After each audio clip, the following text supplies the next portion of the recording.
back to the all-new, all-different #1 comics podcast, Volume 1, Issue 87. Bob, it sure as hell is new, and it sure as hell is all different. And you're right, this is issue number 87. I mean, it's just, it's got to be so boring hearing me say it, but wow, 87. 87 of these things. I know, not bad for, hey, you want to start a podcast? Right? Hey, you want to talk about comic books? You like comics? Hey, you want to do a podcast with me? I guess I could do that. Who are you? Who am I? What is this? I'm Bob. Hello, Bob. Hey, Bob. And this is my co-host with the most, Dan. Say hey, Dan. That's me. I'm Dan. Hi, Bob. I feel like that's pretty topical because I don't know exactly where that phrase originated, but I feel like I associate it with Beetlejuice. Is that not something with the most, right? Yeah, Ghost with the most. Okay. Yeah. That's why that's where I made it up from. Right. So yeah, we've got Beetlejuice out this week.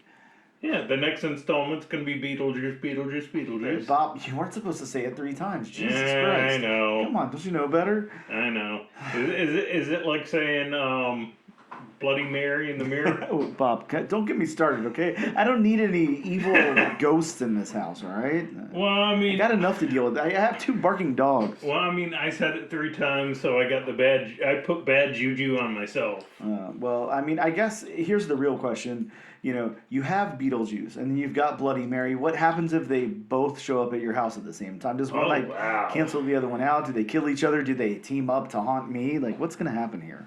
My thing is, do they merge into one being? Bloody Juice. Oh, geez, Bloody Juice. That's a pretty good name, Bob. I mean, trademark Bob. You could. I came up with a new kind of alcohol. Bloody Juice. Oh, geez. The kids will be all over it like lean. I can't wait.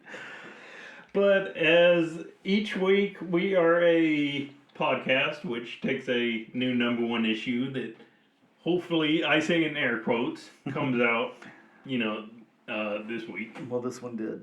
And we give it a deep dive review. We take the story beats, the narrative, the art, whatever else we feel like. Mm-hmm. So what are we covering this week?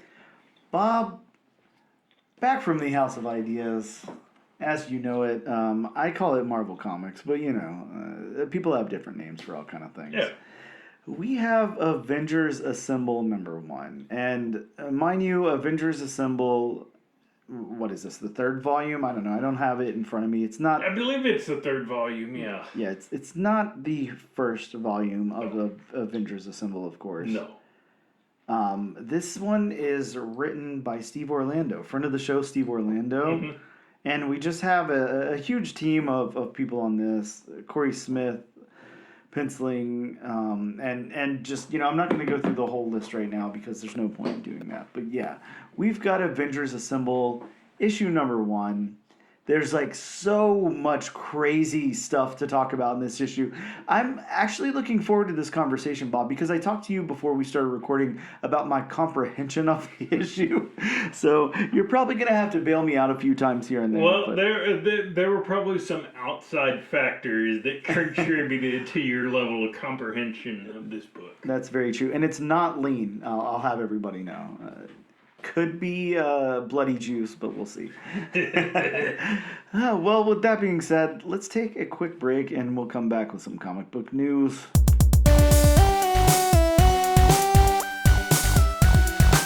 Hey, and we're back with the all-new, all-different #1 Comics Podcast, Volume 1, Issue 87. I tell you, we'll get to Volume 2 eventually. We sure as hell will, Bob. But while we're here in Volume 1, let's talk about some comic news that happened over the last week. No shortage of news. Some stuff happened this week, Bob. It was a week in entertainment. James Gunn didn't steal it all. No, he certainly did not.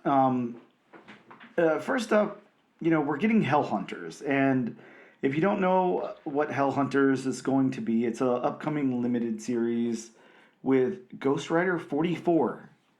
And Soldier Supreme, Bob. Soldier Supreme is back. Mm-hmm. Get excited. They're going to be headlining this limited series, Hellhunters. They battle monsters alongside Bucky Barnes, Wolverine, Nick Fury, and Peggy Carter. So, I mean, this sounds cool. I like the title. I like the characters. My only hope is they really lean into like a horror element here, and I'm not too sure they will. Is my biggest fear. Yeah, I'm kind of hoping they lean. I'm kind of hoping they, just judging by the lineup, they go towards more of a, more of like the monsters kind of Midnight Suns. Mm-hmm. Yes, exactly. Midnight Suns, like that kind of vibe. Yeah. I think that would be really, really cool. Yeah. If you guys are not familiar with Ghost Rider 44, the first cameo appearance of Ghost Rider of 1944 was in this most current volume of Incredible Hulk. So volume number 4, issue number 1 of Incredible Hulk. Mm-hmm. A really, really cool character. I think people are actually pretty excited about this, to tell you the truth. This is pretty cool. I don't know. It's again, it's got some cool vibes going on. I don't know if the creative team has been announced or not. I know there's a date on it. I don't have that information in front of me, sadly. But yeah, this could be really cool. Of course, Marvel, they introduce new characters all the time. They introduce limited and ongoing series and all of that all the time. But this one sounds pretty promising. Has it been established yet if Ghost Rider 44 and Steve Rogers have met? I don't think so. Because, they were around in the same era. Yeah, very true. Very just true. saying. Yeah, you're not wrong. Bob, I know this is one of your favorite, I don't know, not pieces of news, but like categories of news, if you will. Mm-hmm. Bob, I know you love huge record-breaking sales. Like, it's one of your favorite things to track. You're always on, I don't know, all those sites, Go Collect and Heritage and all that stuff. Anywhere you can see. I believe I know where you're going with this. yeah, exactly. If anybody's not well informed of what's going on in the world of record-breaking sales, Bob of the All New, All Different Number One Comics podcast. And no, I did not buy it. Well, Fantastic Four had a huge record-breaking sale. Fantastic Four. Just a bit. Yeah, issue number 1. One of only 2 copies ever graded at 9.6, Bob. 9.6 from the 1961 Fantastic Four number 1. Who had that hiding in their closet? Yeah, wow. Bob, just wow. Over $2 million. Just wow, just insane. The last time this sold for $1.5 million was for a 9.2 2 years ago. So just crazy, man. Just imagine that coming to you or whatever. I assume you're probably not doing mail. It's probably something. I would hope not. Yeah. Oh no, I'd be flying to wherever. You don't want the USPS holding this. Hey, we tried to put it in your mailbox. It didn't fit, so we cracked the the CGC holder a little bit. Hope you don't mind. You're insured, right? Oh wow. Yeah, but just imagine opening this package or whatever, however you receive this, and seeing that 9.6 on a Fantastic Four number 1. Like, so here's something. Sorry to interrupt. No, please. But going along with what you were just saying about sorry, we tried to put it in you. So I recently had a package delivered by UPS. Yep. And, of course, they give you the tracking number, and you click on the tracking number, and you can see exactly where it is. Sure. So, it was supposed to be delivered on a certain day. Mm-hmm. And, of course, I had seen that it was at Jacksonville's regional facility. Mm-hmm. So, it was supposed to be delivered the next day. I look and see if it's out for delivery. It's going to Oviedo. Oviedo? Yes. Bob, I don't even know where Oviedo is. And, it's... Where is it? I can't remember anymore. I used to have family who lived there. But anyway, yeah, it got sent to their original facility and sorted. So it had to get sent back to the Jacksonville facility to get sorted. Jeez. So it was a couple of days late, and I'm like, what the heck? Why? It has the address right on the package. How could it send to Oviedo? But no, a sale like that, yeah, you can bet I would not trust the mail for that. Yeah, I mean, I wouldn't. I would assume as well. How many layers of bulletproof glass would you need? Oh God, Bob, there's just no way. Yeah, I mean, I'm not. Yeah. What do you even do with that thing? Is the real question. That's my biggest fear. You know, Would you put it in a safety deposit box? Would I even trust the safety deposit box? Would you even trust the bank with it? Yeah, that's my biggest fear is like one day, you know, somehow through like grabbing collections or whatever, obtaining some kind of insane comic, and then it's like, it's almost a burden at that point. What do you do with it, you know? You can't keep it in your house. No, you can't keep it no. You know, anything could happen. Yeah, so I don't know. I guess you jump through every single hoop possible to make sure that nothing can ever happen to this thing. You have, I don't know, every angle covered, you know, Would you with cameras. hire an armed guard just to stand next to the comic? Exactly, yeah. And the sad thing is, you know, I'm just talking about, you know, Power Pack number 1. So, you know, not a Fantastic Four, but yeah, just crazy news. Some big money in that book, which is, you know, it deserves. Mm-hmm. We always talk about Action number 1, Detective 27, Amazing Fantasy 15, and while those are huge books, and I mean, I'd love to get my hands on any of them, the Fantastic Four number 1 just really did a lot for comics at the time and did a lot for Marvel. And I think that, you know, obviously everybody wants that book. It's not that, you know, people don't know about it or anything. That's obviously not the answer, but it's just underappreciated, I think. Yeah. And I like that the value is that high on it. I mean, you have at least 4 first appearances of major characters. Yes, exactly. And I mean, again, imagine how good that must feel pulling out that 9.6 and knowing that the film's coming and it looks great, you know. Now, hopefully nobody gets buyer's remorse. Hopefully the movie doesn't come out and tanks and then, you know, people are soured on Fantastic Four for a little while or anything like that. But yeah, I'm hoping that it does good, and congratulations to whoever got their hands on a copy of that. I was gonna say, 20, 25 years ago, I mean, that book was still probably high, but I mean, at least it was, I guess you would say, for the person who had a good amount of money in their bank account, I guess it was affordable. I put that in air quotes. Yeah. Affordable is a stretch, but yeah, I get what you're saying. It's not unobtainable. Like, over $2 million is unobtainable. Yeah. That's not, you know, again, Bob, you win the Powerball, you know, maybe you would drop over $2 million on a comic book. I don't know, but yeah, not a lot of people would. So there's that. Really cool record-breaking sale. Bob, something big that I want to talk about, of course. Something very big. Venom: The Last Dance. You know the final trailer came out. You know what's going on with that.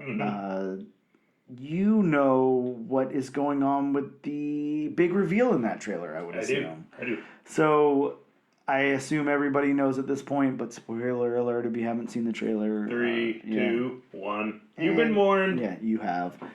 Bob Null is in the trailer. Yes. They're bringing Null to the Venom universe, the Venomverse, whatever. Holy crap, this is such a big villain. Null, popularized by Donny Cates and Ryan Stegman back in Venom, 2018 from Volume 4, issue number 3. Yeah. Null is a big bad. Just not somebody you would bring into a movie and, like, you know, have like a little battle with and kill off. I would hope not.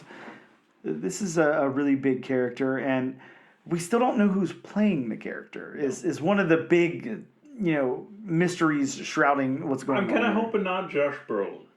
Yeah, He's had his day in the sun. hopefully not Josh Brolin. A lot of speculation on Keanu Reeves, to tell you the truth. But Really? yeah, the weird thing about that is, a lot of people were talking about Keanu Reeves joining the MCU, and of course, this is not MCU. This is Sony verse. It's MCU adjacent. Yes. Well, yeah. I mean, I know there's the little.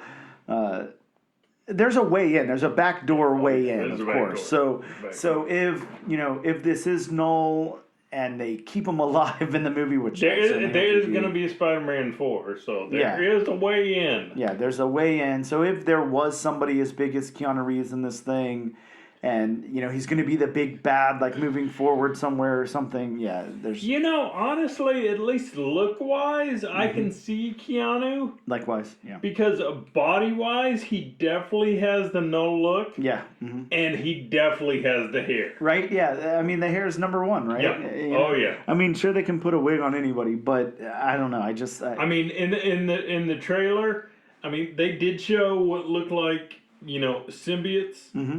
Oh yeah. Or Clintar. Mm-hmm. And all they had to show of Null was the white stringy hair. Yep. And automatically I knew that's Null. Oh, and that was the entire internet, man. I mean, the second that the hair, everyone was like, "Holy shit, it's happening! I can't believe it." Yep. Which is it's really cool. And if again, like I'm not that well versed in Null. Of course, I read the Venom run by Donny Cates, and I really liked it. I actually, when that was coming out, I can't remember what issue they were up to. I want to say issue 4 or 5. I happened to go to MegaCon that year, and I get in Donny Cates' line, and I have a copy of issue number 1 and issue number 3. So this issue here with me, or sorry, not with me. I bought them both at the convention. So I bought I can't remember exactly who did the exclusive cover or whatever and what it was through, but I had an exclusive for issue number 1, and I go up to Donny Cates and talk to him for a minute, tell him I really enjoy his work, all that, and I hand him this copy of Venom number 1, and he goes, "Man, that is such a badass cover. I really, really like that cover. Where did it come from? Who did it? Blah, blah, blah." And I was dumbfounded because I was like, "You don't know? This is your comic." And then, of course, you work for somebody as big as Marvel, and they're pumping out all these exclusive covers from different artists and everything. Yeah, of course, the writer doesn't get to see all those books, and they don't know about all of them and everything. But he signed it. It was very cool, and he signed issue 3. And, Bob, I had a signature Donny Cates and Ryan Stegman on this nice white cover of issue number 3, and I sold it, a while ago. For what it was worth, it was, for a good chunk of change. I was very happy with the money that I made. I wish that I would have held on to it, knowing that, now Null is going to be in a Venom movie. But hey, you can't win them all. So, just a really, really cool character. Really excited they're bringing him to the big screen. So that is going to be very, very awesome. Very excited about that. If you guys are looking for... by the way, if you're looking for any other Null stuff, the first cameo appearance of Null is in Thor: God of Thunder, issue number 6, from back in 2013. And then there's little other like minor appearances here and there, but those are probably the 2 issues you're gonna want to pick up. There's definitely some second and third prints of Venom number 3 with Null on the cover and stuff like that. So obviously great stuff to grab too. Bob, the Horse Venom covers, you can grab those. Cool stuff out there. Let's go over some casting news or lack of or whatever. Speculation. Well, Josh Brolin did pass on the offer to play Hal Jordan. So we talked about this. I don't know if it was last week or 2 weeks ago. Something like that. Yeah, but we talked about Josh Brolin being offered the role of Hal Jordan, and he has declined it. What are your thoughts on that? Did you see Josh Brolin in that role? Did you want somebody else? Are you happy he passed? I wanted somebody else. Yeah. I mean, no offense against Josh Brolin, but I mean, Josh Brolin, he's an older those were my thoughts exactly. Older actor, and I'm not saying he's Hal Jordan is Kyle Rayner or anything. Yep. But I just can't see Josh Brolin bringing the humor that Hal Jordan has. Yeah. And, it was pointed out to me before that there was, unfortunately, I'm not a huge Lanterns reader or anything like that, but there was a period of time where Hal Jordan really leaned into his age and let his hair gray and all that stuff. And, so I guess I could see, an older actor playing it if that's what they're going for. But, like, if they were going to go with something like that, that kind of needs to be earned, not like straight off the bat. No. Not let's just have like an older, more grizzled. No, I mean Hal Jordan. In most media, I mean the Justice League cartoons. Yep. Anything like that. He's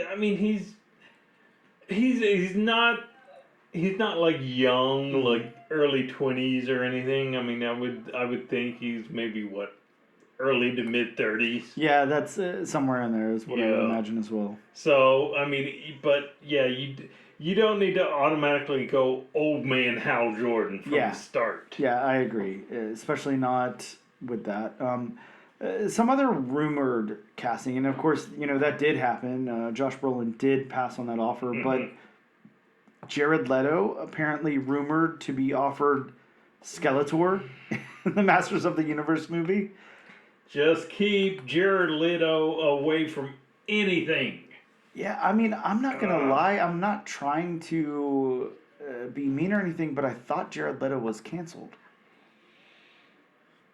Look, I mean, I love My So-Called Life. I think that show is wonderful. I will rewatch it a million times, if you guys have not seen My So-Called Life, it's like an early to mid-90s MTV series.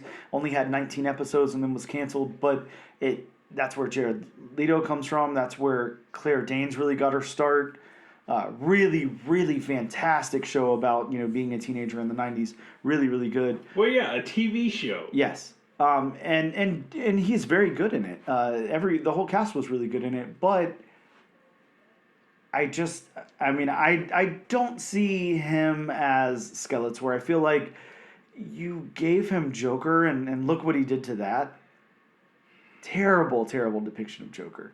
Mm-hmm. I mean, I just don't see him as Skeletor. I feel like that's even more meme-worthy and even more, Oh, yeah. I don't know what he would do with the character. Hopefully, if he is, he learned from the mistakes of playing Joker before, but I don't think so. And I just don't get it with Jared Leto. Mm-hmm. I mean, I don't know him personally. Sure. So, I mean, it's hard for me to shit over anybody I don't know personally. Yep. But, I mean, he's, it's shown from the box office time and time again. And it's shown from his performances. Yeah, you're not wrong. I mean, he just doesn't, he's just not good in a leading role. But, I mean, Hollywood keeps on trying with him. It's like, a few years ago, I don't know if you remember. I mean, of course, Hollywood, Los Angeles, whatever you want to call it, but just the movie industry in general. They all of a sudden there'll be like a hot actor or actress on the rise, and they'll pop up in all these movies, and then they'll be big for a few years, and then somebody else will come along and they're big and all that. I don't know if you're familiar with Sam Worthington.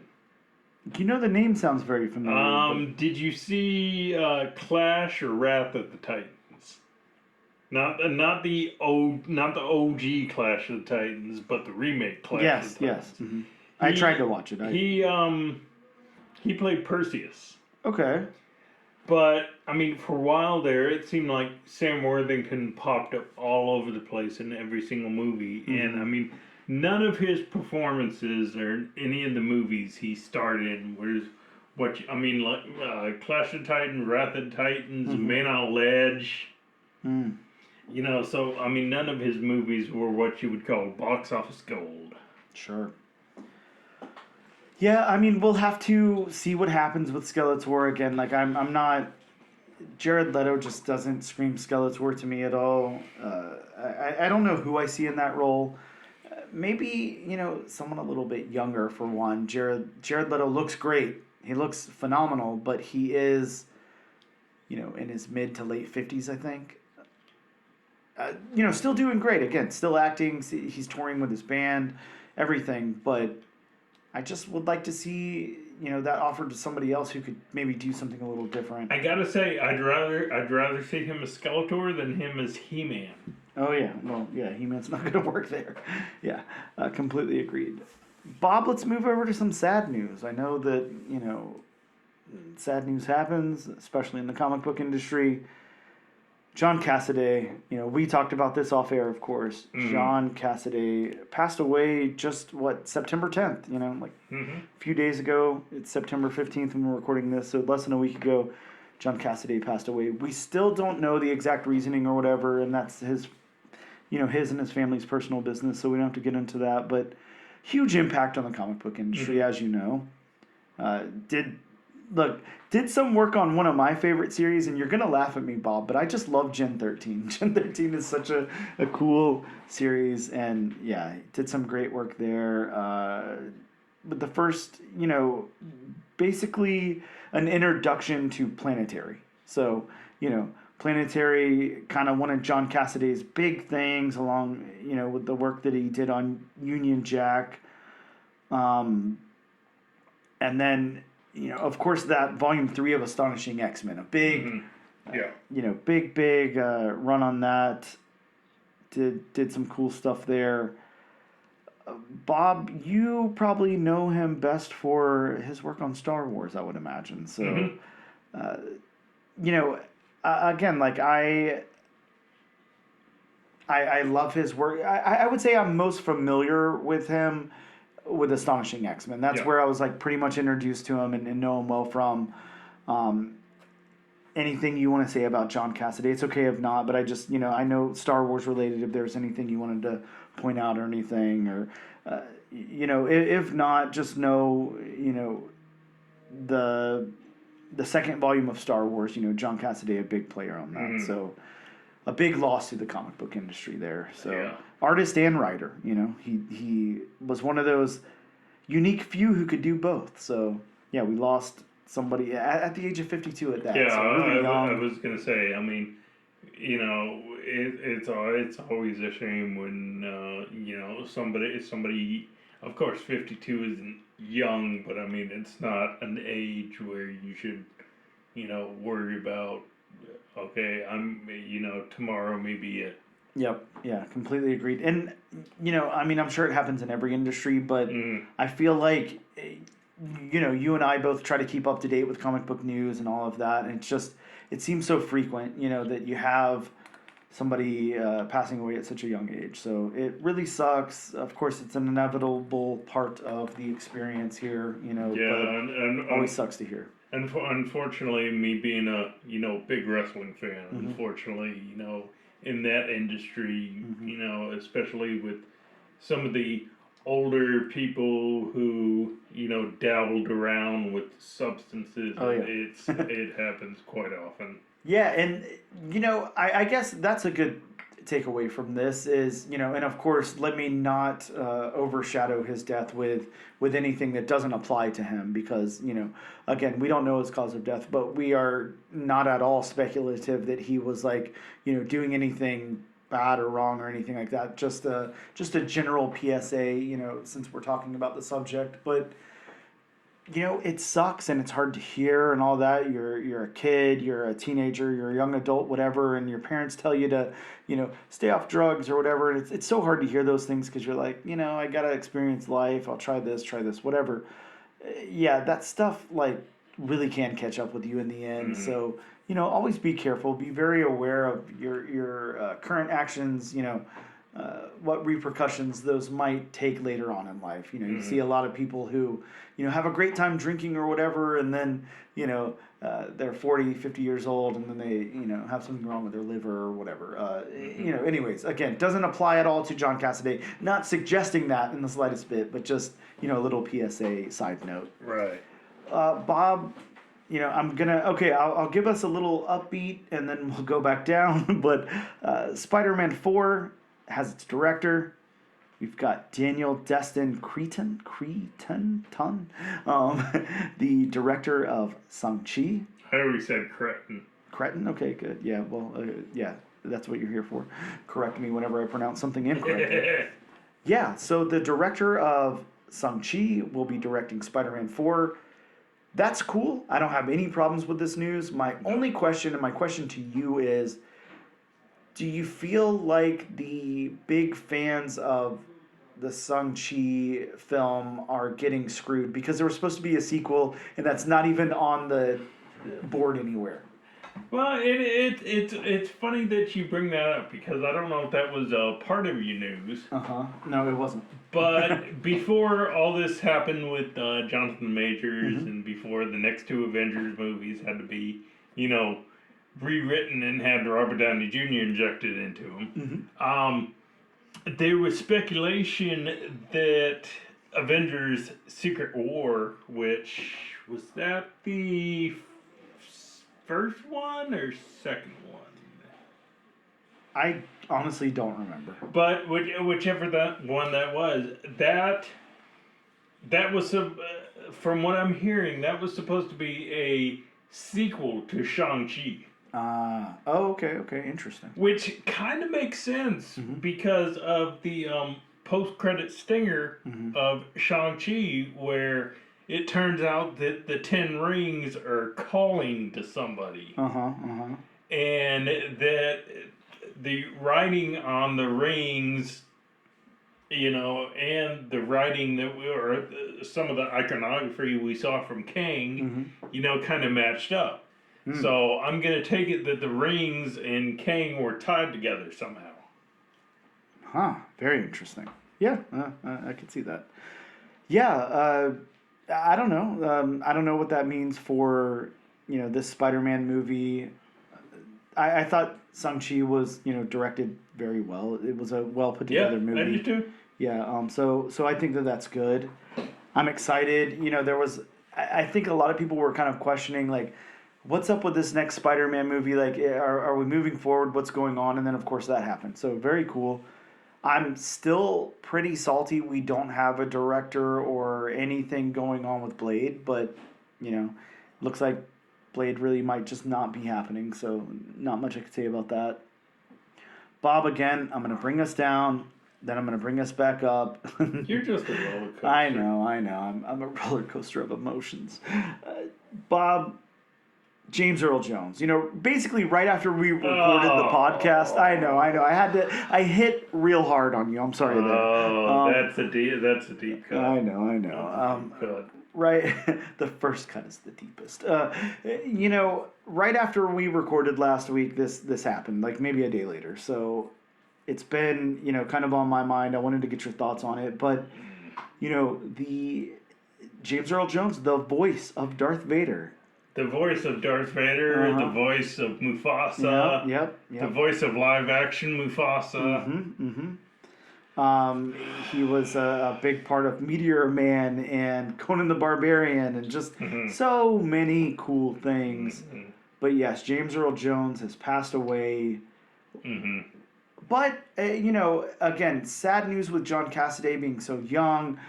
James Earl Jones lived quite a wonderful life and passed at the age of 93. So it's almost like, I don't think any or very many people are, come to terms with, the fact that they, have to die or whatever, not exist anymore, whatever your beliefs are. But I would assume at the age of 93, you're like, and accomplished as James Earl Jones was, you're probably not leaving like a whole lot on the table where you're like, shit, I wanted to get this done, or I wanted this to. I mean, he had a Yeah, pretty cool life. we could moving forward, we could probably still hear James Earl Jones' voice because famously a few years ago he signed over the rights to his voice for Disney to produce using their AI technology. Very cool, very cool. So, yeah, I mean, I like that because and let me point this out. We do have our qualms with AI and stuff like that. We talk about it here on the podcast, but for someone to willingly, say like, yes, you may do this or whatever, is quite different than somebody just stealing or If I could go off in a different realm of comics, I just want to tell a story involving James Earl Jones. Oh yeah, that he definitely deserves I it, had forgot. Well, I had forgotten about until my mom told me about it. So this ties into football, so it's definitely not comic book related. But so years ago, before the Jaguars got their franchise, James Earl Jones actually narrated a promo video for the city of Jacksonville. Because of course when teams are vying for franchises, they send in videos or whatever to the NFL saying, "Hey, this is why you should come here" and all that, which. It's still weird how they got James Earl Jones, how the city actually got him to do a voiceover. And the video, which I remember seeing many, many, many years ago. I mean, I'm talking about probably when I was in middle school is when I remember seeing it. Probably earlier than that. But I found out from... my mom and I had forgotten about this, that actually my dad and a friend of his wrote the script for that video. Really? Yes. Wow, Bob, that's a shocking bit of news. That's very cool. Very cool. Yeah, I'd totally forgotten about it, and she told me that the other day. What a cool connection. Wow. So yeah, again, I mean, shit. Talk about the cuts being pretty deep. Somebody who is just a jump and a skip away from you. Your dad, in some way or another interacted with him. Very cool. But yeah, I mean, of course, any death kind of hurts. Oh, but yeah. I mean, because I'm such a big Star Wars fan, that one really hurt. Yeah, and I'm with you. Again, I love the Holy Trilogy, and that's where we really hear James Earl Jones shine. God, it's like, I don't want to go into all the politics of Star Wars because it's too much, and we'd be here all night. But for whatever reason, James Earl Jones was only able to provide the voice of Darth Vader, and someone else played Darth Vader, which, whatever. I will say this, for my money, and this is not because of James Earl Jones passing or anything like that. I mean, I would have said this 20 years ago or whatever as well. For my money, James Earl Jones is Darth Vader. I don't look at the body of Darth Vader as Darth Vader. It's that voice. Like, that voice carries so much more weight than anything else, in my opinion.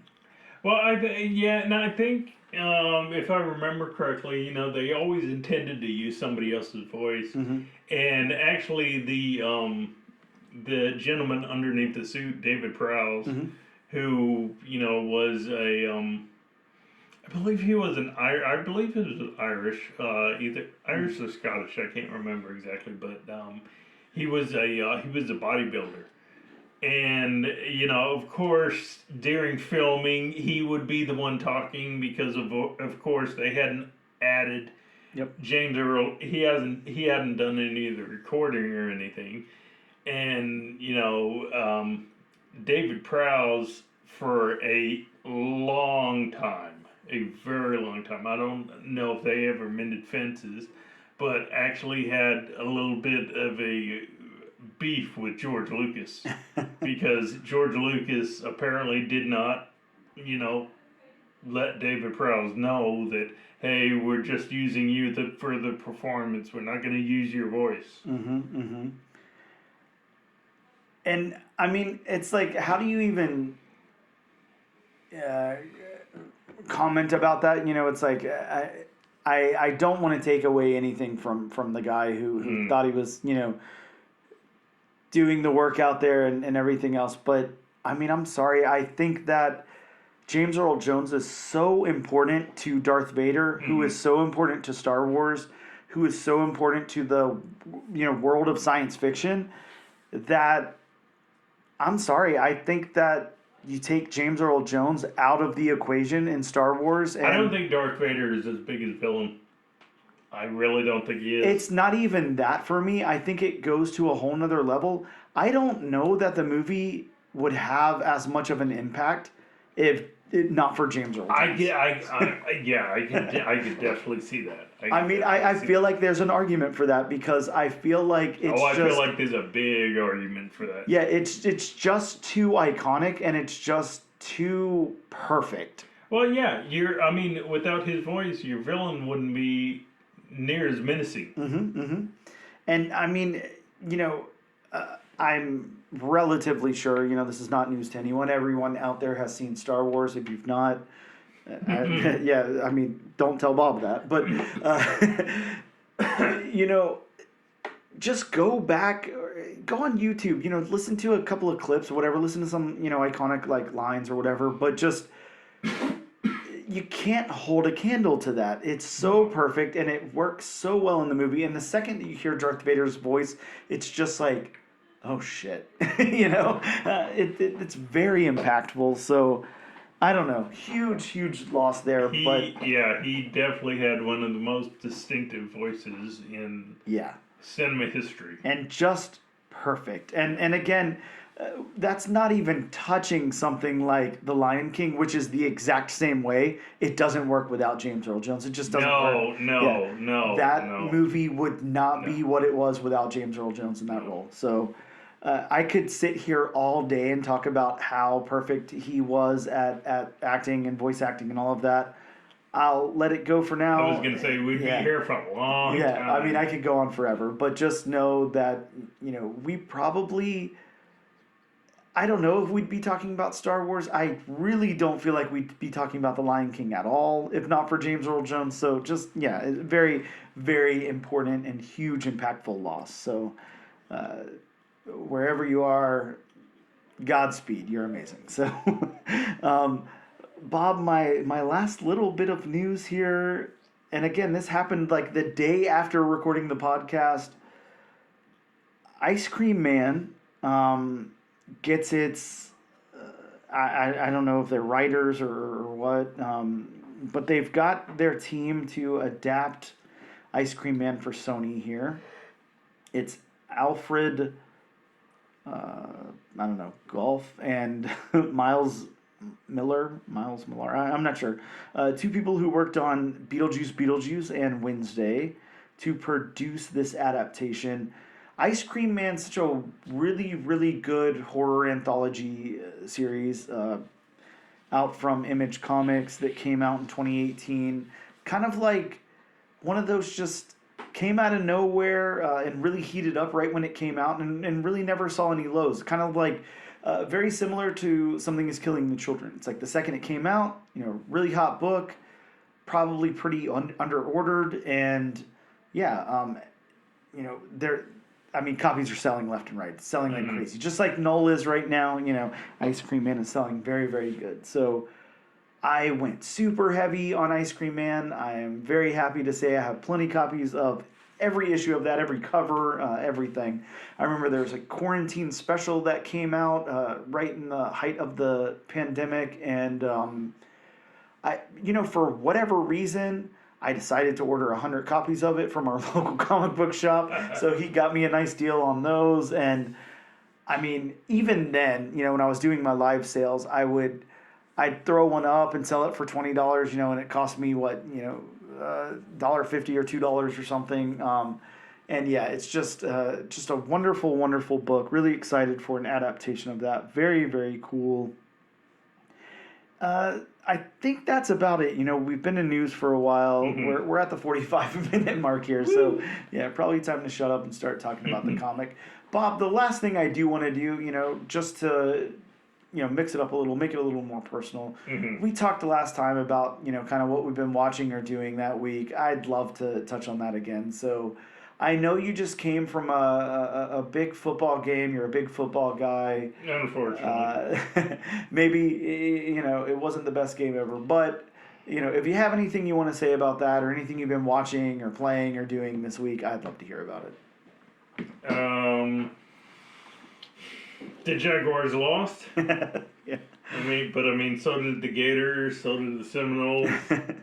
So, yeah, Florida's doing real well for football. Bad time for Florida right now. Yeah, at least the Hurricanes are good. Yeah, pun intended. You know me, I don't have any comment to throw on sports. Go sports team, but yeah. They don't have, they do have 3-pointers, but you don't shoot them. Well, yeah, Bob, for me this week, last week I was wrapping up that series Last Man on Earth. I finished that up. And, speaking of Jared Leto, I actually did start rewatching My So-Called Life this past week out of nowhere. Nothing to do with this news or anything. It's something that I rewatch probably every 2 or 3 years. Really like it. Really helped me get into a band that I really like called Buffalo Tom. They were kind of prevalent in the series, and just a great kind of softer grunge band. Helped me get into them a little bit. I really love Claire Danes' acting. It's really, really good, and the development of that story and everything really, really cool. I've been getting into this podcast as well because sometimes when I'm watching a series, I really love to hear other people's takes on it and stuff. So there's a podcast called The Boiler Room that goes over each episode of the 19-episode series of My So-Called Life. That's a really cool podcast, so I definitely suggest that to anybody who liked My So-Called Life or wants a more deep dive into it. A really cool podcast. But that's about it for me. I guess, my other thing is, Bob, for some odd reason, I decided to start rereading the early 90s Earthworm Jim Marvel comic series. It's only a 3-issue series, but it's just packed with absurd craziness. So I started rereading that. Early 90s Marvel. Yep. And I did happen to win an auction for $1 of the original 4 issues of Tank Girl 1 through 4, and also Tank Girl 2 1 through 4. So $1 auction, won all of those, all first prints, original issues. So really excited. Got those in a couple of days ago, and I'm excited to crack them open and read those. Why? I don't know. Just crazy fun. You know me. I like to read crazy stuff. So that's okay. We'll take a quick break, and we'll return in just a moment.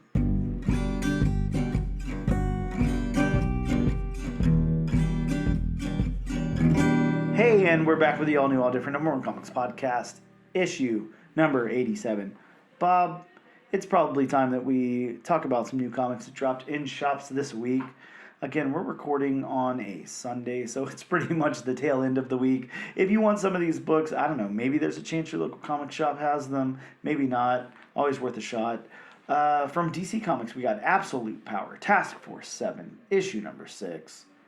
I don't know. Does anyone care anymore? I certainly don't.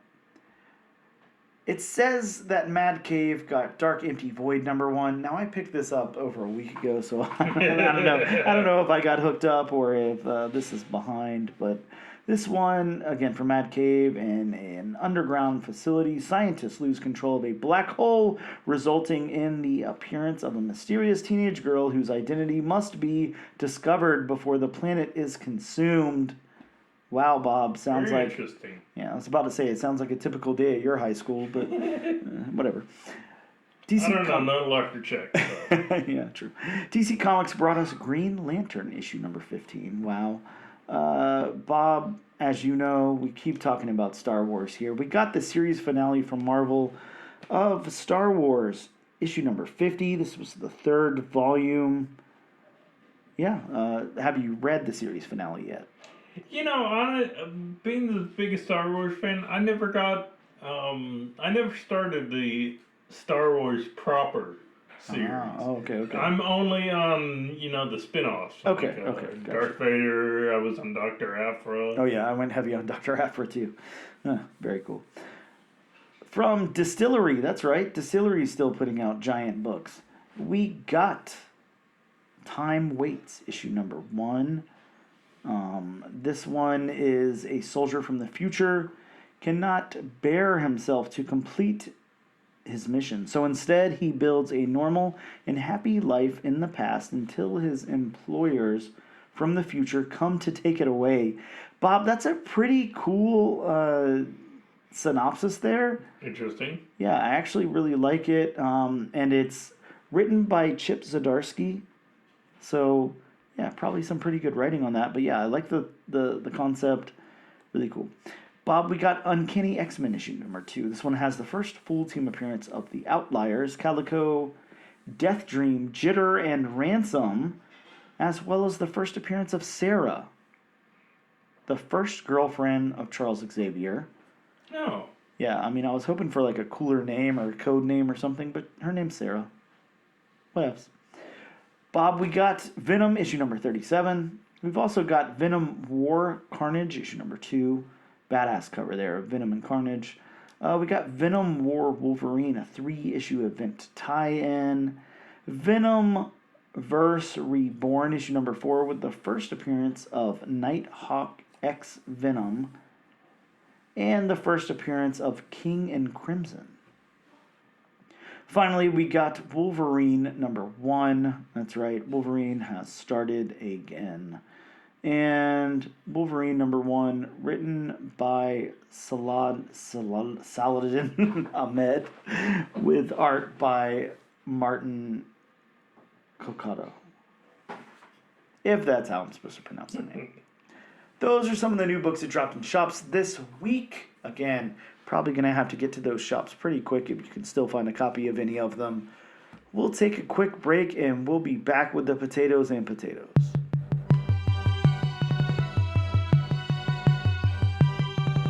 Hey, and welcome back to the all-new, all-different number 1 comics Sleepcast. Bob and I are sleepy, but we are here to talk about Avengers Assemble, issue number 1. Bob, as you know, you're the big Avengers guy, you know. I refer to you as a few things. You know, you're the Star Wars guy, you're the football guy, you're the Avengers guy. But they all apply. Because, you know, Avengers is your thing. So I have no life. I'm very interested. Oh, and the Transformers guy. I forgot about that. That's an important one. Yeah. I'm very interested, very, very interested to hear your take on this Avengers team, on this Avengers Assemble. Of course, I'll get into Marvel's synopsis, the creators, my synopsis, and we'll talk about the book. But, Bob, I can't wait to hear your thoughts on it.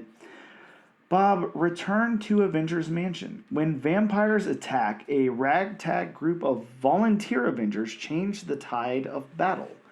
And in the aftermath, Captain America has formed the Avengers Emergency Response Squad. Steve's handpicked team of veterans and newcomers live and train in Avengers Mansion, and when Captain America sounds the mission horn, whoever's on base has seconds to pack up and deploy. When the Red Skull's daughter discovers a dangerous artifact, Cap, Wasp, Photon, and Shang-Chi set out to stop her, while Hawkeye hosts a poker game for the late arrivals. Will the AVENG.E.R.S.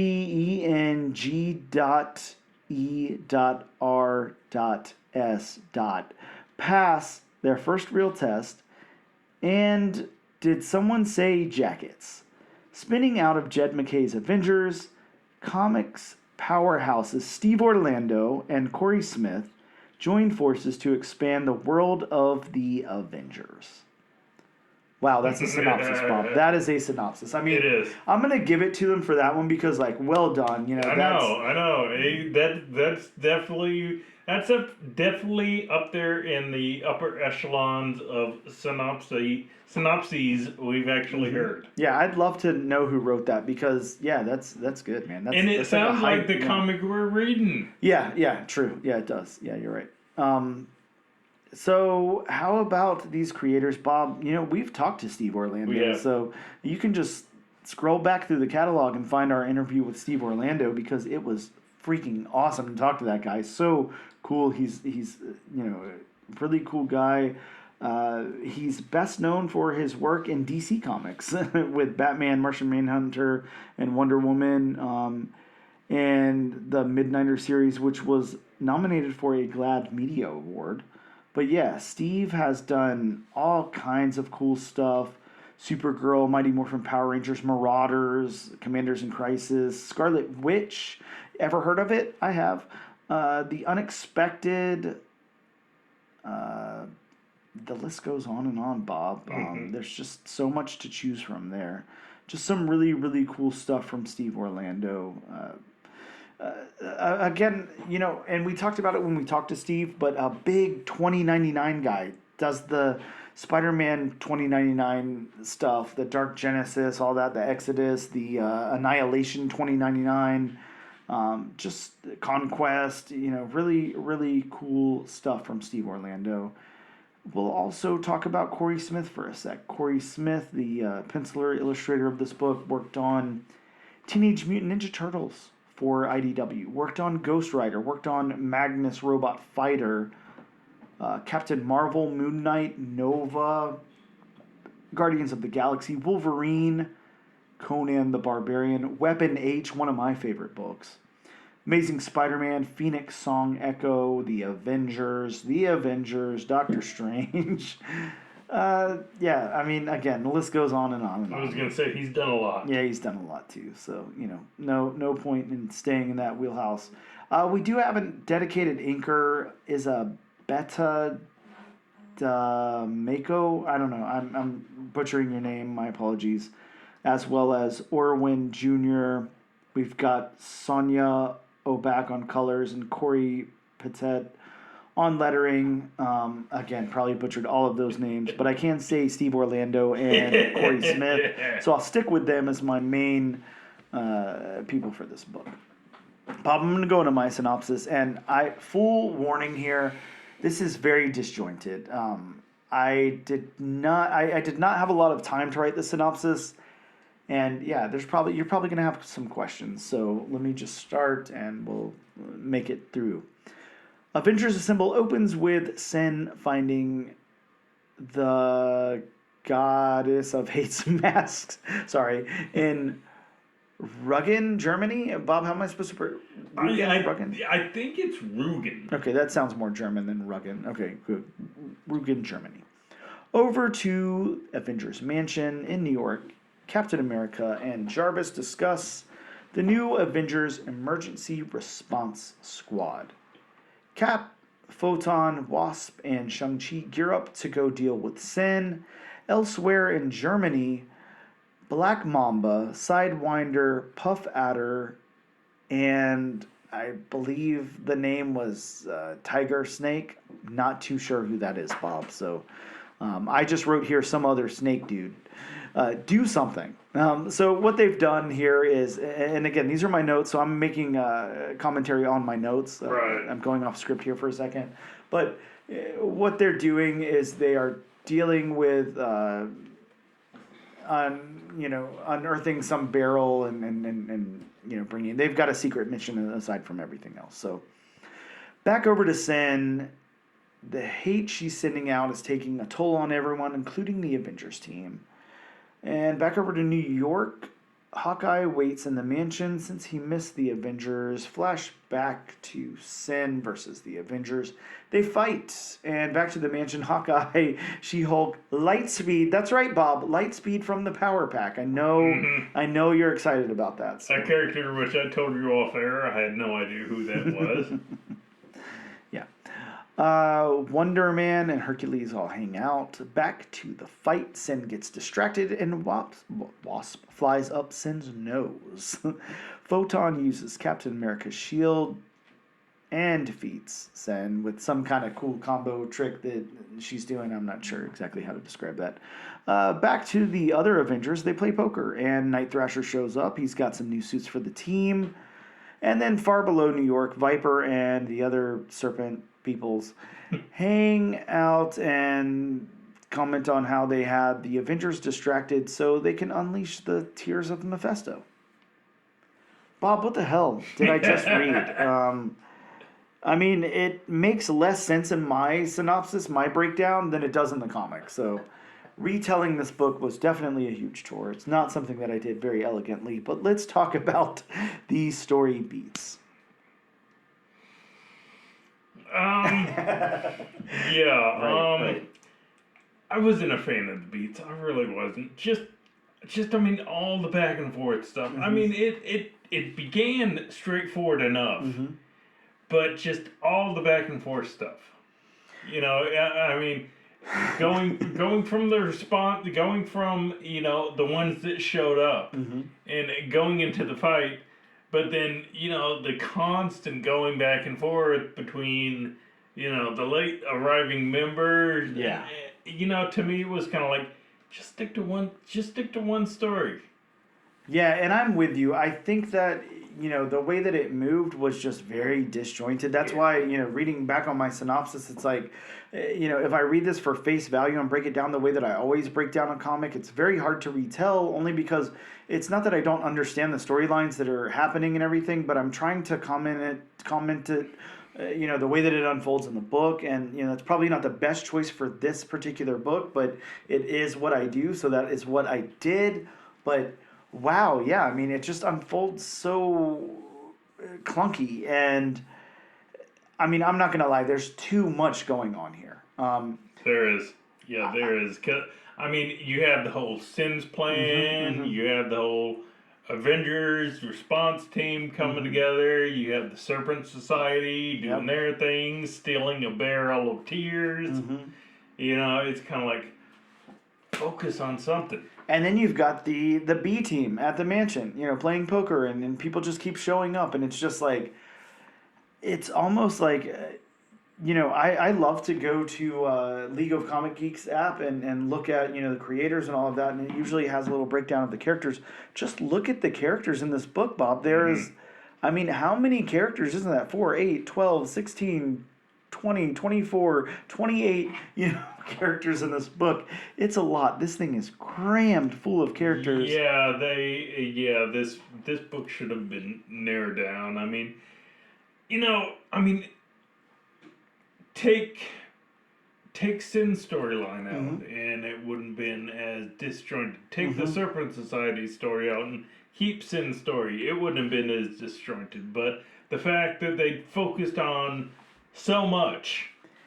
Yeah, I mean, I feel like this. I feel like, if I was writing the book, and I am not at all trying to say that, I am anywhere near the level of being able to write like Steve Orlando. I think that, in all honesty, I'm going to blame this on Marvel, and I'm going to say Marvel wanted this, and Steve Orlando was picked to write it. But this is the first issue. Let's maybe focus on what's going on at hand. If you've got to have the Sin storyline in there, you've got to have, I understand, having a Captain America-led Avengers team, in the book for the first issue and everything.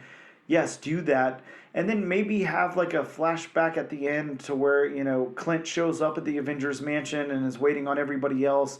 And then that unfolds in issue 2 or something. But it's too much going on in this book. There's just so much happening. Yeah, and I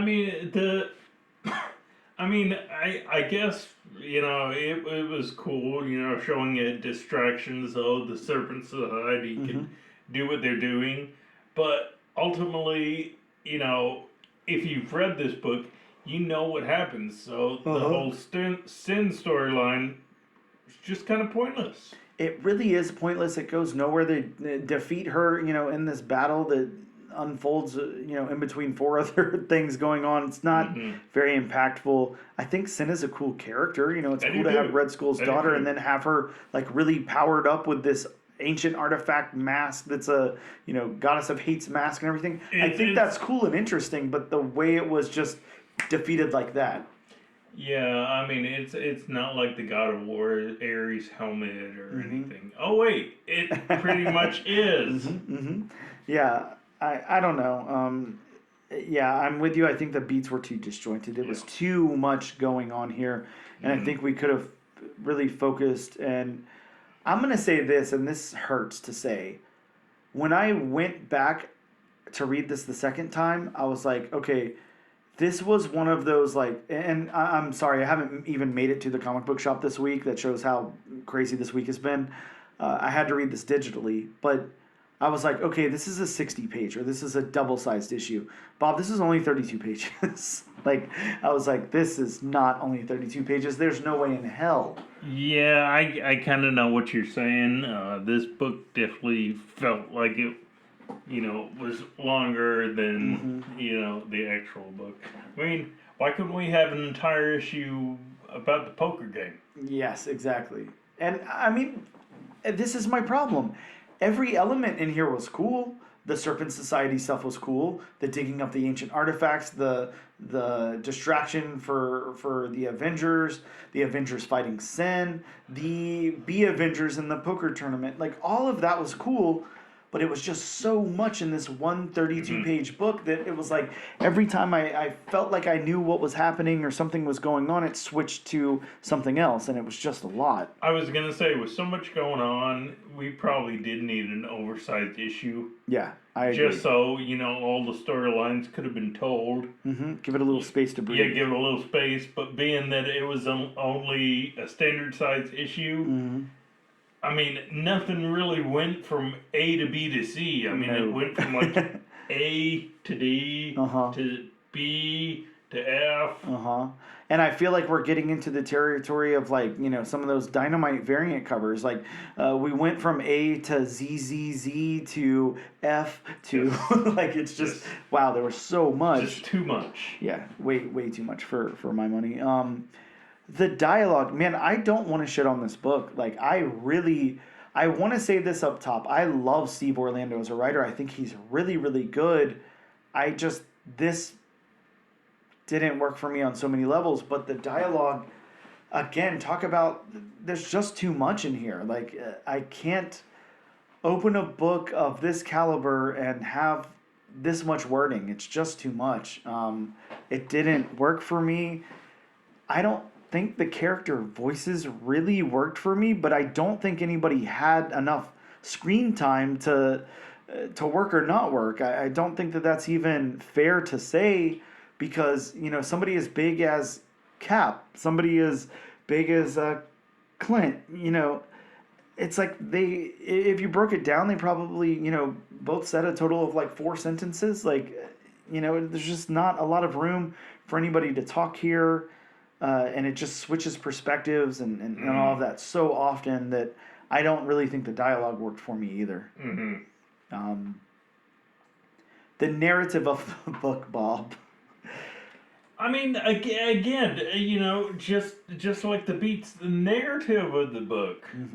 I mean, the narrative would have worked if they would have just focused on something. Yeah.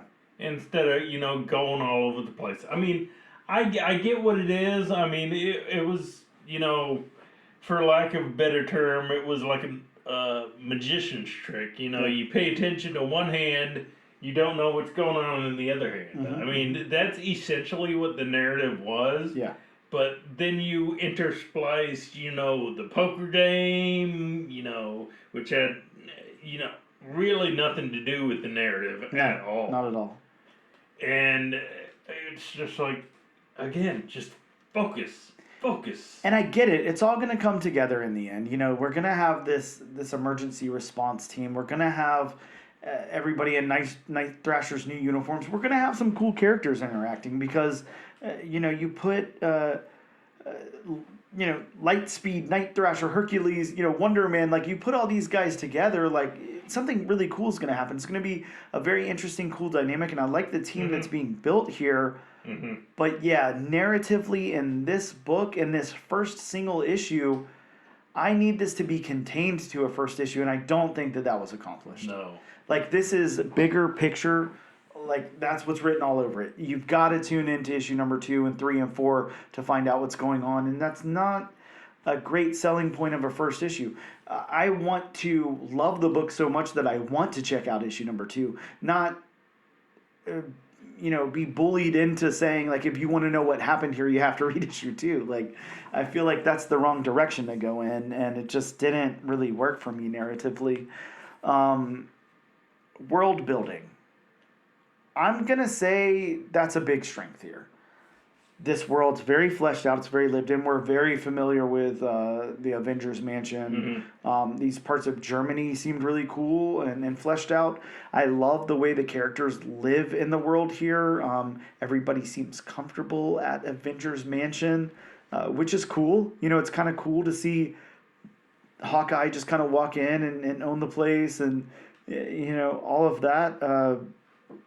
I think the world building really did work, and I definitely would expect nothing less, because if anything, Steve Orlando has shown time and time again that he can flesh out a world.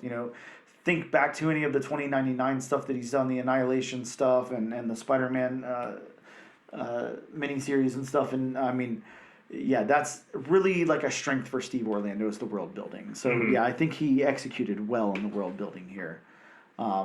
I don't know if you have anything, contradictory to that. No, Okay. no, not at all. Yeah, good world building. Let's get over to the art. Let's talk about the characters. Bob, the character art here. I can take the lead, or you can. Please do. I think they worked. I am gonna be honest. I didn't like the main cast. I didn't like the way Shang-Chi, Photon, Wasp, and Cap really were drawn. Like, it wasn't my favorite look for any of those characters. I really liked the Nefarious characters. They had really cool designs. They had really great looks on their face and everything. There was a lot there. I think that, a lot of emphasis was put on that versus the Avengers team. But I don't think that should be that noticeable. That's crazy to me. I'm not sure what happened. I think especially the first iteration of the response team before everybody shows up, even when everybody shows up, I just think there was something. I just thought that character designs came off a little flat. Yeah, they were flat. They were kind of wooden. Yeah, to me they just didn't stand out. Now, the one I do like, and of course, we don't have the comic right in front of us, but I do remember this clearly. When they're all sitting around the table, and Lightspeed asks, "Hey, are you Simon? Are you Wonder Man?" Yep. And she goes, "I think I've seen one of your movies." And Wonder Man asks Lightspeed, "Are you a fan?" And Lightspeed says, "No, my dad is." Yep. Simon Williams takes off his glasses, and I do like that, because that shows, and we all know that Wonder Man is an older.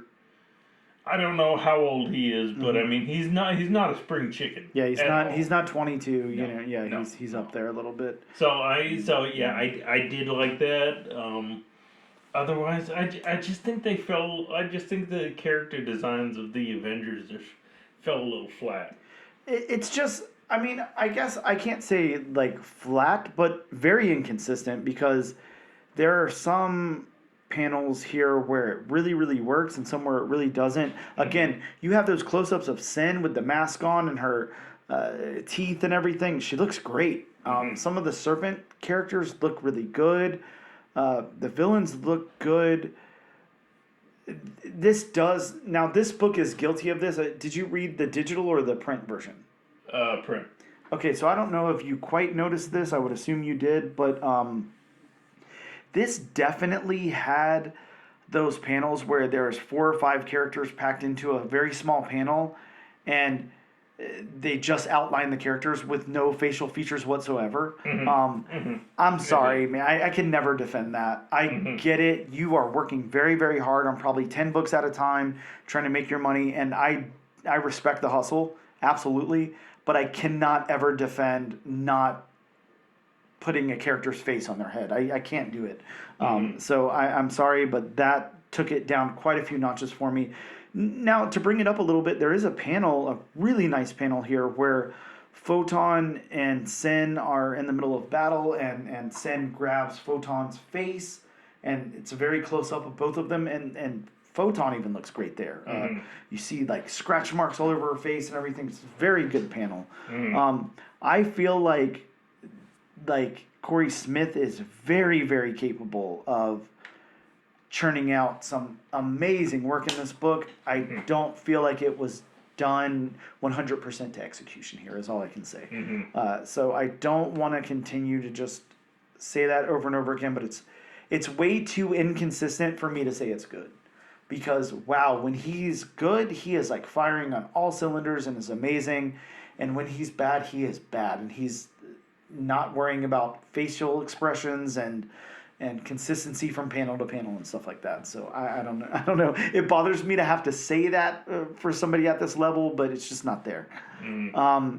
Bob, we have a very, very important test that this book has to pass if it's going to make it your recommendations or not. And it's your background test. As I'll point out here for all the listeners, if this is your first time or 87th time listening, Bob has a very important background test that every issue on the All New, All Different #1 Comics podcast must pass. And what that test is that, and it varies from issue to issue. Bob understands the nuance of circumstance and all of that, but Bob doesn't want to be flipping through an issue and see, nothing but solid colored panels. He doesn't want to see a wooden floor with no grain on it. He doesn't want to see, it's very important to Bob that these backgrounds are fleshed out where they need to be. And, again, we're dealing with a Marvel book and a big team book at Marvel, so I don't know. An Avengers book. Yeah, I'd be very interested to hear your take on the background test here. So, and it starts with the size. Yeah. Well, the sign most of the time is I'm collecting my thoughts. Gotcha. So that really isn't good or bad. I'm going to go twofold on this. I'm going to say, the backgrounds, I love the backgrounds when they're just sitting around the table. Yeah. At the poker game. I mean, everything is detailed. In my opinion, there's the right level of detail without, too much, because backgrounds can take away from the subject matter. Oh, yeah. Yes, I'm a stickler for backgrounds, but, I realize that backgrounds can't be the main focus in every single book. Sure, and that's the nuance in it. Yeah. And that's what I always try to come across, when I give this disclaimer and everything. It's not as simple as saying, is there a fleshed out background or not? Sometimes that's not important in the panel. No. And plus, sometimes you don't have to have a totally fleshed out background. It's got to fit the tone of the book. Yes. We recently covered a couple of episodes ago the new Frankenstein book. That being a horror book and dealing with, digging up graves and, stealing body parts, the backgrounds don't need to be totally detailed in a book like that. Yep. They don't need to be, in a horror book, if the backgrounds aren't 100% complete and 100% straight and all that, it just adds to the ambiance of the book. Yep. So, I understand that. But my issue, came at the more outside shots. I wish they'd been a little more detailed. I'm not gonna say that the detail was bad in them. I'm just going to say the outside shots, the action shots, I wish they were a little more detailed. Now, the shot of, Photon riding Shield, Yep. that background. I mean, the background on that was really good. I mean, the Shield was drawn well since that was a quote background piece. Mm-hmm. But I just wish for the most part, the backgrounds were a little more detailed. Yeah, and I'm with you. I see it both ways too. I'm actually pretty impressed with most of the backgrounds in this book, with one very big caveat. When we get into the Avengers Mansion, we've got the B team in that control room or wherever they are exactly around the round table, and there's all the computer or whatever is going on in the background. I'm sorry, that background really isn't doing it for me. I have no idea what's going on there. It's very, very inconsistent. Again, it's too inconsistent to. It's just a weird level of inconsistency. It's like I'm seeing some flames and stuff, and sins out there in Germany, and the background just look badass, and they're really cool and filled to the brim with all this high level of detail and sketchiness and everything else, and then you bring me inside for a very, very clear shot, and then I've got inconsistent lining and stuff on like a grid, and it just isn't making sense to me. So twofold as well. Most of it really, really works. A small percentage of it really doesn't work. So that's my take on the backgrounds. The locations, Bob, I couldn't even begin to tell you. I normally try to kind of jump around and say, we go from here to here to here, but I'd be here all night. So we go places, mainly different parts of Germany and New York and wherever the Serpent Society is. How did you feel about the locations? I thought the locations were fine. I mean, and for the most part, we are familiar with all those locations. Mm-hmm. Yeah, I liked the locations too. I think that they worked. I think that they were all had enough of a separation to them to where it's like, okay, here's this, here's this. Yeah, no problems there. I think the locations worked well. The colors, our very last thing before we go to recommending or not recommending. The colorist on this book, Sonia Obak, I believe is how I pronounce their name. Bob, yeah, how did you feel about the colors? I think that this is going to be easier for you and harder for me. You have an expectation with Avengers books, more so than I do. I'm going to say the tone of this, the color palette, much darker than what I imagined for Avengers, because I think Avengers, that bright, bold cap, Captain America's shield, I'm seeing all the reds and blues and whites. Where the blue stands out. Yeah. And almost the radioactive green of She-Hulk's skin. Mm-hmm. I'm seeing less muted tones than I'm seeing here. Now, this book is telling a different story than what I'm used to in an Avengers book, for sure. I have no problem with that. It seems overcast outside, and then we've got a lot of storm brewing and hellfire and stuff all over the place. It does, but even in the interior shots, Mm-hmm. It's still kind of like that muted out, coloring. So Mm-hmm. those could have been perked up a little bit. Yep. And being that I'm the Avengers guy You are. here. I agree with you. Pretty much everything I've read Avengers. The colors are nice and bright. Mm-hmm. They stand out. Cap shield again, like you said, the reds and the blues, and like I said, the radioactive green of She-Hulk's skin and the purple of Hawkeye's outfit. Mm-hmm. I don't know these. I know they were telling a different story, but being that I know the Avengers, being that I've read so much of the Avengers, yeah, I kind of wish the colors had been a little brighter. Mm-hmm. Yeah, I'm with you. I have this one panel, and it's the panel where we head back to New York and we're back over at the Avengers Mansion, or we're headed to the Avengers Mansion rather, and Lightspeed is making her way into the scene, and we've got that cool rainbow behind her and everything. I love that palette. I love those colors there. It really kind of brightens the book in this kind of dark spot that we're in, Mm-hmm. and it's cool. And I'm like, why didn't we get a little bit more of this? You know, that would have been cool. I'm not saying, you know, the entire book needs to be that. I get the tone that they're going for here. And I get whenever we get around sin and we've got all the hellfire brewing and everything, you know, we need that overcast. We need those muted tones and everything. And I agree with that.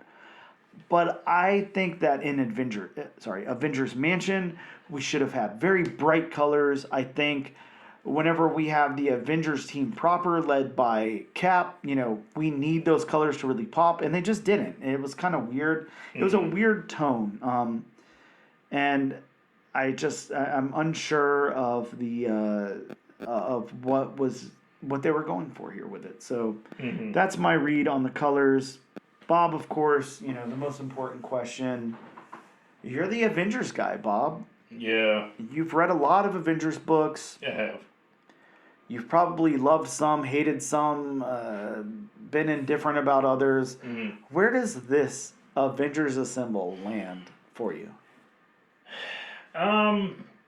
Especially of more current. I say more current. I'd say in the past 10 years. I gotta put this a little low on the list. Yeah. You know, especially number ones that I've read. You know, I mean, this Avengers book just didn't do it for me. I mean, you know, just for the simple fact they focused on too many things. I mean, none of the art really stood out to me and made me go, wow, I want to see more of this. And I mean, it's kind of like, you know, I'm thinking to myself, if the other issues are like this issue, I cannot recommend, you know, I cannot recommend this book. Yeah, and I'm with you because I wonder what the intent is. Are we going to be defeating a villain every week? Are we building up to something big with Mephisto? What's happening here? I'm not really sure. It's gonna be, this is a hard one, you know, recommend, not recommend. I'm not 100% sure how I feel about it, but I do know that it was, first and foremost, I like the idea of the story. I think that it's a good concept. I think that I like having that B team. I like the emergency response team. You know, whoever's there has got to be ready to pack up and go on the drop of a dime. I think that's a cool idea. I really like what Sin had going on. I like that trope of finding some ancient artifact and using that to do whatever. I think I like what's going on with the Serpent Society, but I'm not 100% sure exactly what their intentions are. I'd like to know more, but if we can't take enough time to breathe and figure out what's going on in the story, then I'm sorry, that's an out for me. You know, I have to feel like I can, you know, kind of be immersed in this world and like what's going on and everything. And I just didn't feel like that here. It wasn't an absolute pleasure to break into this world and everything. And I mean, I'm very on the fence. I'm kind of almost trying to convince myself right now. But I will say I don't recommend this. It could be for, you know, certain people. I'm not too sure. I think that, you know, it needed to do two things for me to recommend it. And number one, first and foremost, would be to strip back some of what's going on and make it more of a story at its core element and then introduce some of that stuff. And it didn't want to do that. And to give me something to really focus on, because it wasn't the Sin storyline that you were trying to make me focus on, and I thought that's where the focus should have been. And if it was supposed to be somewhere else, that didn't come across. It seemed like you wanted me to be everywhere with it, and I just can't be. So, yeah, I'm going to say, you know, as much as I hate saying that I don't recommend this, because Steve Orlando is phenomenal and a really good writer, I can't recommend this book. I do recommend that you go and check out anything else Steve Orlando has written, because it's really, really good. But this is not the book for me. Sadly, that's where I land on it. But, you know, again, form your own opinion. I don't know. I assume you're here to hear what our opinions are. So, if you picked it up and you liked it, write in, let us know because we'd love to hear your take on it. Absolutely. With that being said, we will take a quick break and we'll return in just a moment.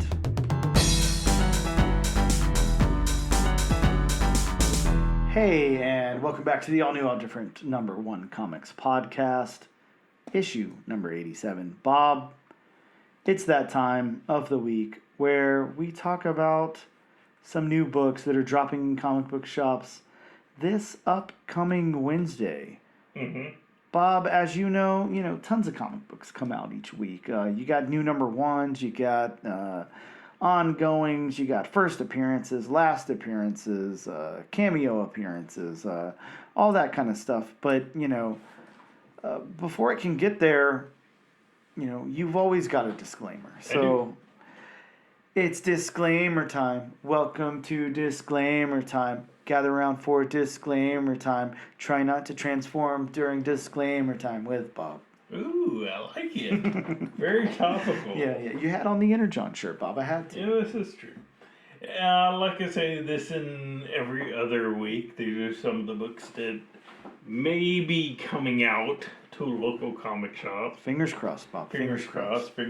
They don't get damaged and they Please have to don't. get reordered. Please don't get damaged. Because we had enough of that with grommets. We can't handle it anymore. Oh, jeez. And then the next week, the new issue comes out. Yeah, exactly. What the hell? But if you want, this is just a list of a few of the books that are hopefully coming out this week. Hopefully they don't get delayed for one reason or another. Yep. Oh, or both reasons. Yeah, exactly. So if you want a more in-depth list, you can consult elsewhere. You could always call your local comic shop. Yes, people still make phone calls. Some people use rotary phones. Do they, though? Just ask your parents what that is. I was going to say.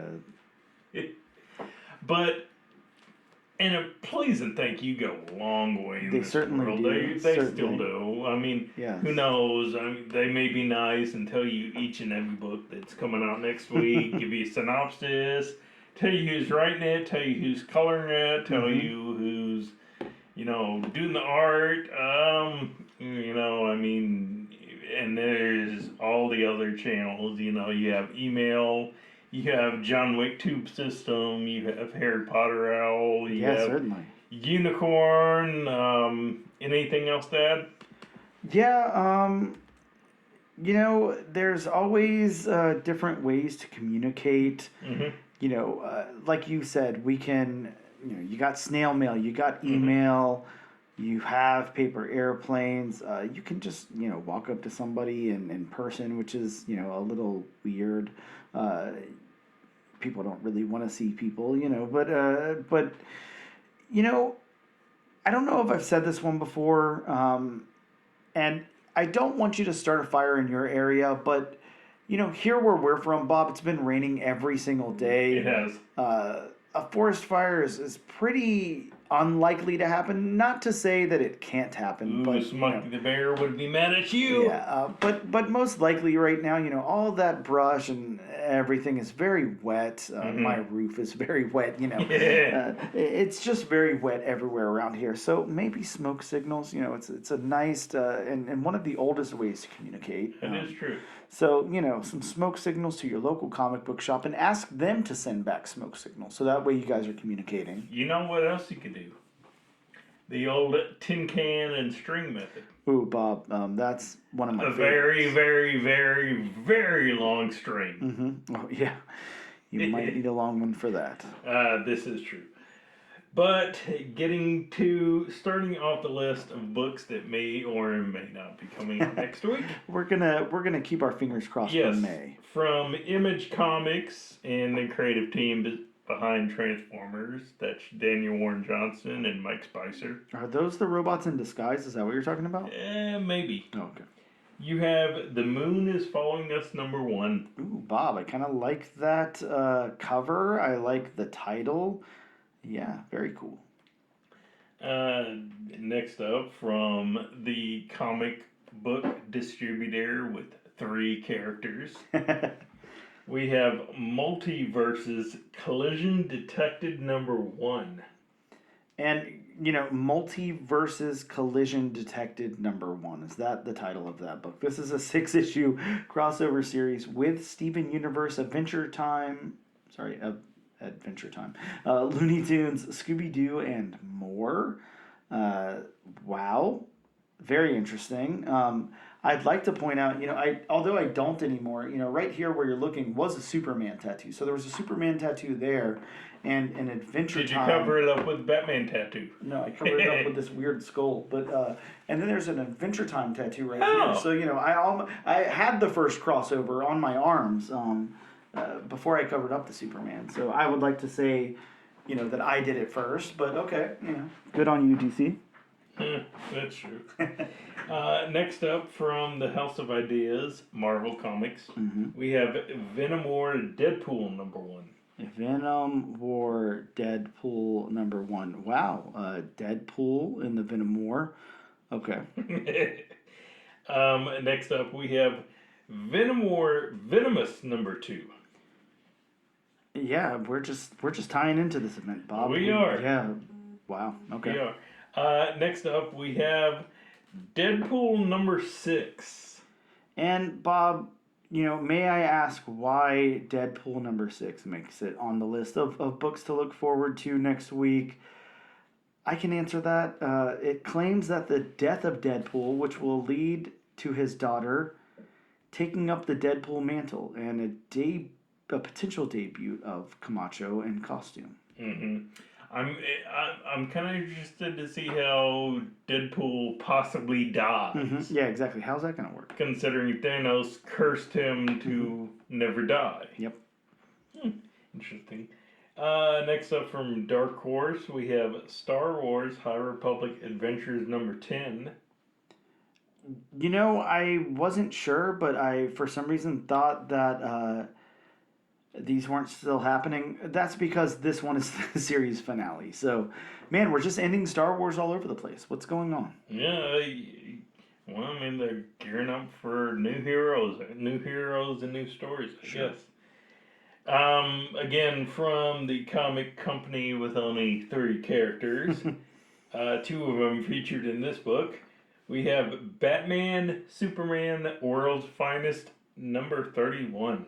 That's right, Bob. This one's got the debut of new Eclipso powers. Maybe he can go intangible. Next up, a book I'm, bittersweetly looking forward to. We have Star Wars Darth Vader #50. And again, we've made it to number 50 on this one, and this is going to be our series finale of Darth Vader Volume 3. So, gear up for Volume 4 is all I can say. Man, that's crazy that these Star Wars have gone to 50. Very crazy, especially in the year of our Lord 2024. Can't believe it. Yeah. Next up from DC, we have a hardcover coming out. We have Joker the World. Wow, Bob. The whole world there in the Joker on a hardcover. This is a 184-page hardcover graphic novel anthology of original stories that showcase the Joker's influence in other countries, including Spain, Germany, Italy, Brazil, Mexico, Czech Republic, Turkey, Japan, Korea, North America, Argentina, and Poland. And it's got the first appearance of Joker copycat characters from Germany and Turkey. I don't know. In a way, I might pick this up just to see it. Yeah, this sounds really cool. Yeah, it really does. And I'm sure, of course, Batman being such a big character around the world, I'm sure, especially the Joker being such a big character in his own right, has a big influence on the rest of the world. Very. Next up from DC, we have Batman: The Last Halloween #0.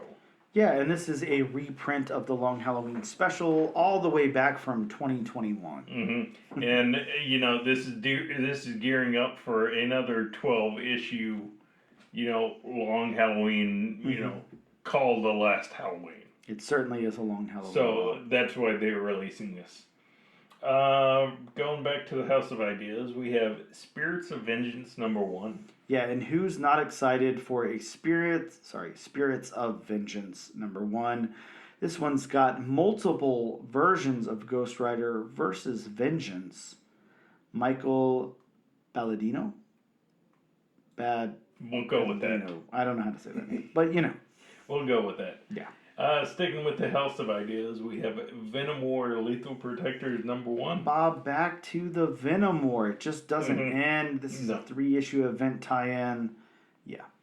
So, speaking of never ends, going back to the comic creator with 3 characters, Detective Comics, we have Absolute Power Super Son #1.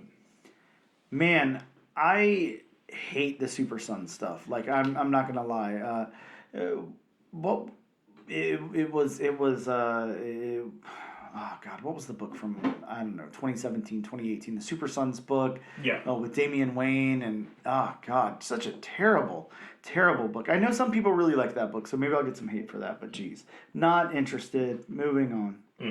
We have from Marvel the Deathlock 50th Anniversary Special #1. Now, when the hell was the last time we got a Deathlock book? This is Deathlock. Oh, wow. Yeah. This has the first appearance of a female character with similar android enhancements to Deathlock, possibly existing character Deathlocket with an updated design. I'm not familiar with that character at all. I do not know about you. No. Sticking with Marvel, we have a Volume 3 of Dazzler and Dazzler #1. And who is not stoked about this book? I am actually very, very excited about this. You know I'm a big Dazzler fan. This is a 4-issue limited series that follows Dazzler on a world tour with Domino, Strong Guy, and Multiple Man as her road crew. What could go wrong, Bob? Possibly nothing.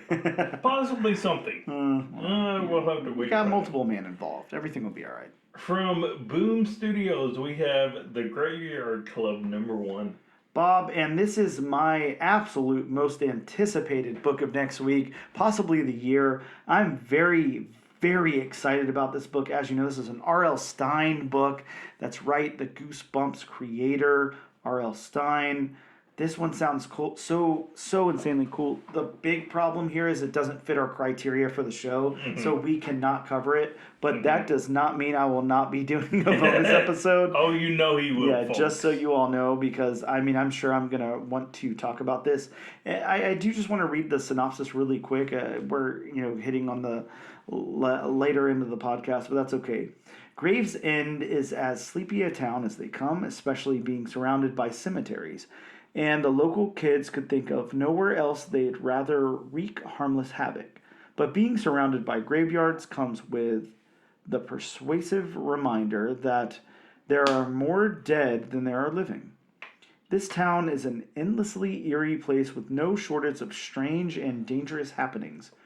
When high schooler Parker West pulls what seems like a harmless prank, he may be putting his friends in more danger than he can imagine. Legendary author R.L. Stine from Goosebumps, Fear Street, Stuff of Nightmares, and rising star artist Carola Boreella from Spider-Woman, The Deadliest Banquet,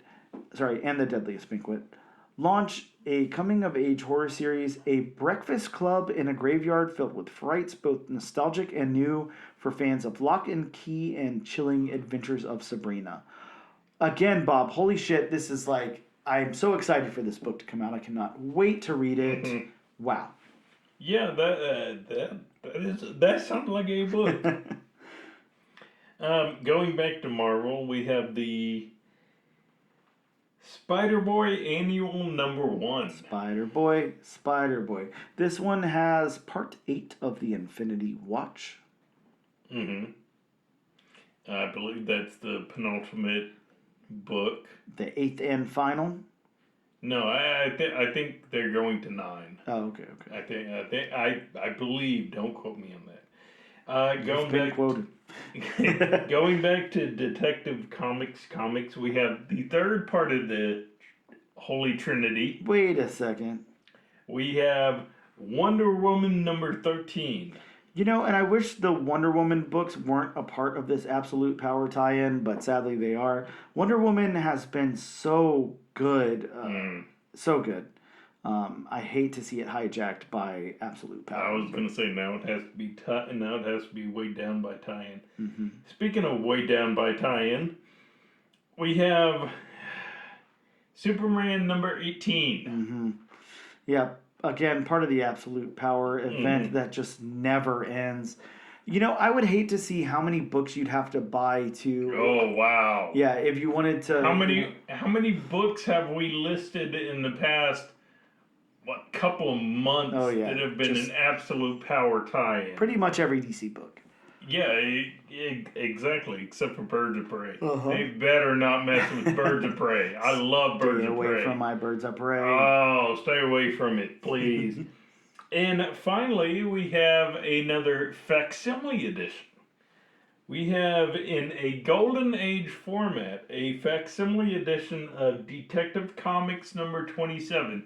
Yes, this is where Batman started.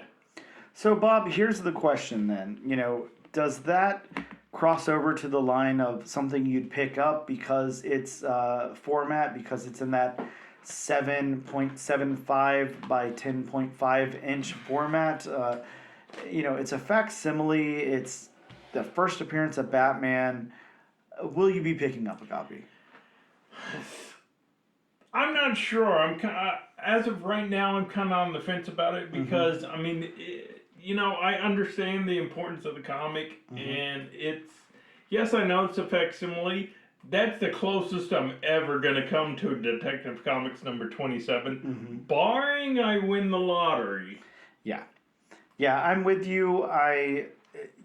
Sometimes you pick up these facsimiles and you're just like, they seem cool at the time, and then you get home and you're like, why did I buy that? That happens to me quite a bit. I probably will pick this one up as well. It's kind of cool and interesting that it's in the Golden Age format.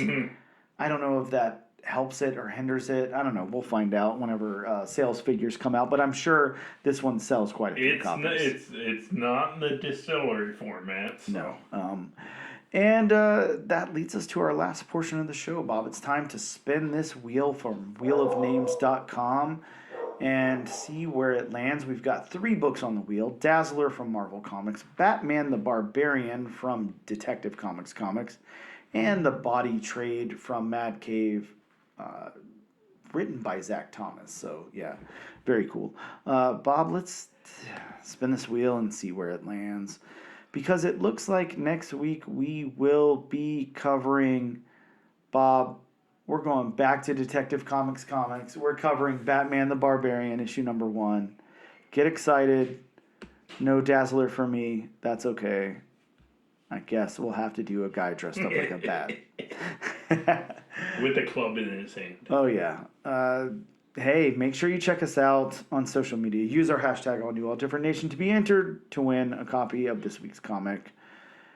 As always, thank you so much for checking out the All New, All Different #1 Comics podcast, and we will see you next week.